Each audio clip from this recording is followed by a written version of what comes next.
mga kalingap, welcome back to my YouTube channel. Ito naman po ang inyong lingkod, My Vlogs. Ayan po, dito tayo sa aking second channel, no? Sa mga hindi pa po nakasubscribe, ayan, pasubscribe na po mga kalingap. And click the notification bell para po updated kayo sa aking mga upload araw-araw. Ayan, nangingintab ang ating mukha at matutulog na sana tayo. Pero hindi pa ako inaanto, kaya gawa muna tayo ng reaction. At ito nga guys, no, may nakita po akong reels po dito mga kalingap. At ayun nga, no, hindi na po ata matutuloy ang tambalang Ed Bray, no? Ed Bray. Ay, everybody happy. Everybody happy. Magiging everybody sad daw po mga kalingap. Itong tambalang Kalingap Edo at Bridget. At alam naman po ninyo mga kalingap na may mga sumusuporta po talaga dito sa tambalang Kalingap Edo at Bridget. Pero may mga supporters din po na marami agad na humahadlang, no? Humahadlang mga kalingap. Bakit hindi na lang po natin kaya suportahan, no? Kaya nga sabi, 'di ba, one family, one kalingap, at nandito po tayo sa community ng kalingap para suportahan po kung ano man po yung mga desisyon po ni Kalingap Rab para po tayo ay mapasaya. Pero yung iba po mga kalingap, nandito nga sa kalingap, pero ayun po, nagiging toxic po sila mga kalingap. At ayun, no, wala pa naman pong officially announcement si Kalingap Rab sa Edo at Bridget mga kalingap, pero ayun po, iba't ibang mga komento na po yung ating nababasa, mga tawag dito, mga pambabas agad kay Kalingap Edo, no? Sinisiraan na agad si Kalingap Edo, kung kani-kanino na agad kinukunik itong tambalang Edo at Bridget. Talagang ayaw na siguro nilang ipatambal itong si Kalingap Edo kasi nga yung iba ay umaasa pa rin, babalik pa ang EDSA mga kalingap. Huwag na po kayong umasa, no? Yung mga supporters po ng EDSA na hanggang ngayon ay kinikilig pa rin sa EDSA, hindi na po mangyayari yan. Dahil alam niyo naman po kung anong ginawa ni TQ dito kay Kuya Bal at ganoon din po kay Kalingap Edo. 'Di ba? So wag na po kayong umasa na babalik po ang EDSA kasi hindi na talaga babalik yan, no? So kung ito po talaga yung tawag dito, mangyayari na talagang hindi na daw po matutuloy ang tambalang Edo at Bridget dahil nga po dito sa isang reactor na nagsabi po, no? At ito po, pakinggan natin itong sinabi ni Kuya Nel na about po sa kay Edo at Bridget po na tambalan mga kalingap. So kung matutuloy ba ito or hindi, ayan, pakinggan natin. Parang sa title natin ngayon na yun nga pong si Kalingap Rab po hindi na masyado into love team.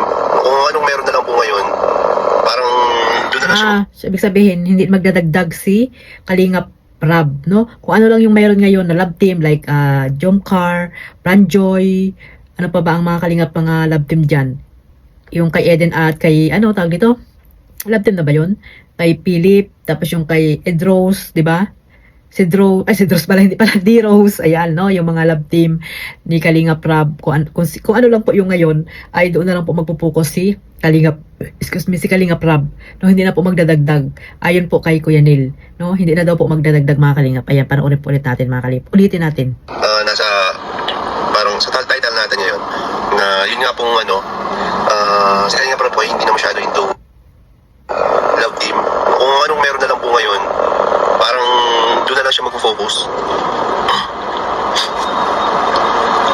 Kaya dun sa yung sa kay Edo at kay Bridget naman po, hindi naman po yung love team pa. Yes, hindi pa po love team yun. Tinry pa lang. Or for collaboration, sabi ko nga, nag-collab lang po yung dalawa. Kasi nga ay, syempre, hindi naman sila nagkakausap, di ba? At marami din yung mga nagsasabi na, bakit hindi i-try, no? Bakit hindi i-try itong Bridget at si Kalingap Edo at wala na rin naman katambal itong si Kalingap Edo, why not? Si Bridget naman ang ipalit, di ba? So walang masama mga kalingap, no? Wala sanang masama dahil nga wala na nga yung EDSA. So panibagong matutulungan na naman ni Kalingap Edo sana itong si Bridget. Pero ayun nga po mga kalingap, sabi nga ni Kalingap Kuya Nel na sinabi daw po ni Kalingap Rab na hindi na po magdadagdag po ata ng love team. So magpo-focus na lang si Kalingap Rab kung ano yung meron na love team siya sa ngayon, no? So yung tambalang Edo at Bridget po ay siguro hindi na po matutuloy kasi nga yung iba naman talaga ay grabe po yung mga sinasabi din kay Kalingap Edo. At ayun nga, inukunik na naman itong dati niyang di umano daw ay girlfriend, itong si Mariel, di ba? So talagang sinisiraan agad si Kalingap Edo. So hindi po maganda, no? Bago pa lang itong tambalan sana ni Kalingap Edo at ni Bridget, pero ayun po, marami na pong mga toxic, no, na nakapaligid, lalo na po yung hindi pa makamove on sa EDSA na hindi naman na talaga yan mangyayari na maibalik kasi nga alam niyo naman po ay nangyari, di ba? Sa ginawa pa lang ni Tikyo dito kay Kuya Bal na pinatulpo nila, mangyayari pa ba yun na magkabalikan ang EDSA? At pinahiya rin po sa National TV, no? Sa Artia, si Kalingap Edo, pinahiya. Babalik pa ba yan, mga Kalingap? Kaya siguro kung nangyari sa inyo yan, hindi nyo nababalikan kasi grabe na yung pamamahiya, di ba? Sa sarili nyo. Di ba, mga Kalingap? So, malabo na po yung mangyari, mga Kalingap, na magkabalikan ang EDSA. Kaya yung mga dyan, magulo, no? Nagugulo lang or siguro lang iinis lang, mga Kalingap, tigil-tigilan nyo na yan, no? Tigil-tigilan nyo na po yan kasi nga hindi na po pwede ang EDSA. Sunugin nyo na po yan, sinunog na po yan, di ba? Kinremate na nga yan. Cremate. Yan, sinunog na, di ba, mga Kalingap, yung EDSA. Pero bakit yung iba ay hindi pa rin po nakaka-move on at talagang pilit pa rin talagang sinasabi na may EDSA, magkakabalikan ng EDSA, di ba? At minsan yung iba talagang pinapagkumpara pa rin po itong si Bridget at si Tikyo, mga Kalingap. Ibang-iba naman po talaga. Magkaiba, malayong malayo po si Tikyo dito kay Bridget. Sa pananamit pa lang, sa posture pa lang, ibang-iba po itong si Bridget kay Tikyo at sa talino pa lang, di ba? Malayong malayo. Malayong malayo, mga Kalingap, itong si Tikyo kay Bridget. Pero ayun nga, hindi na po siguro matutuloy itong tambalang Kalingap Edo at Bridget, mga Kalingap. Marami rin sana yung nakakagusto na siyempre, malaking tulong din sana kay di ba? Malaking tulong din sana kay Bridget. Pero ayun nga, marami ng mga hadlang, no? Marami ng mga hadlang, mga Kalingap. No, parang more on lang sila, nag-tandem lang sila.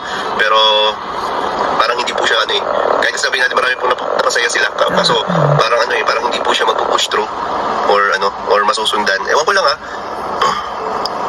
medyo medyo nagilid sa mga nag-expect po na maging love team po sila. Parang hindi po. Yun, para tagilid. So, hindi pa rin naman sure si Kuya Nel. Ano lang niya siguro, parang lang. Hindi pa rin sure, di ba, na masusundan ulit yung tambalang Kalingap Edo at Bridget, no? Yung kanilang upload ni Kalingap Rab or collaboration ni Kalingap Edo at ni Bridget. Hindi pa sure kung masusundan po, mga Kalingap. Parang tagilid nga, kung kay Kuya Nel pa, mga Kalingap. So, yung mga umaasa po sa kay Kalingap Edo at kay Bridget, wag po muna kayong umasa kasi nga, di ba? Yung iba naman kasi asang-asa na. Di ba? Wala pa pang announcement, officially announcement si Kalingap Rab, pero yung iba talagang may mga ini-edit na naghahalikan itong si Kalingap Edo at si Bridget. Ba't may mga ganun, no? EI, mga Kalingap. Sana wag namang mag-edit agad ng ganyan. Yung iba, umaasa na agad na magkatuluyan. Itambalan, love team nga lang, di ba? Kaya mahirap din po, mga Kalingap, na magkaroon din ulit ng love team. Kasi nga, pag hindi nagkatuluyan, ay kanino naman ibabato ang sisi, ang pambabas kay Kalingap Rab, di ba? Kay Kalingap Edo. Na dapat, for entertainment purposes lamang, pero yung iba ay talagang yan nga, hindi pa nga nagsisimula. Talagang iniisip na nila na si Bridget at Kalingap Edo talaga. Diba? Dapat wag ganoon, mga Kalingap. Lawakan po natin ang ating mga pag-iisip. Kaya ayan, diba? Siguro nakikita rin ni Kalingap Rab na parang, parang hindi pwedeng ituloy. Kasi nga, hindi pa nga love team talaga, ay marami na mga toxic. May mga toxic na talaga, mga Kalingap. So, pero abangan pa rin po natin, mga Kalingap, no, hindi pa rin naman sigurado, no, na hindi na talaga itutuloy po ang tambalang Edo at Bridget po, mga Kalingap. So, sa inyo, mga Kalingap, sa inyong palagay, sa mga dyan, so solid supporters ng Kalingap, kayo ba, payag ba kayo na matuloy itong tambalang Kalingap Edo at Bridget? Para po sa inyo, mga Kalingap. Tanong ko lang po yan. So, ayun lang po, no. Maraming salamat po sa inyong suporta. Siyempre kay Kalingap Edo, sa Jomcar, kay Kalingap Rab, siyempre sa ating founder, Kuya Bal Santos Matubang. Suportahan niyo po sila at sa inyong lingkod, no, Kalingap Maymay. Maraming salamat po sa walang sawang pagsuportahan niyo po, mga Kalingap. God bless us all. Mabuhay po ang Team Kalingap. Bye-bye.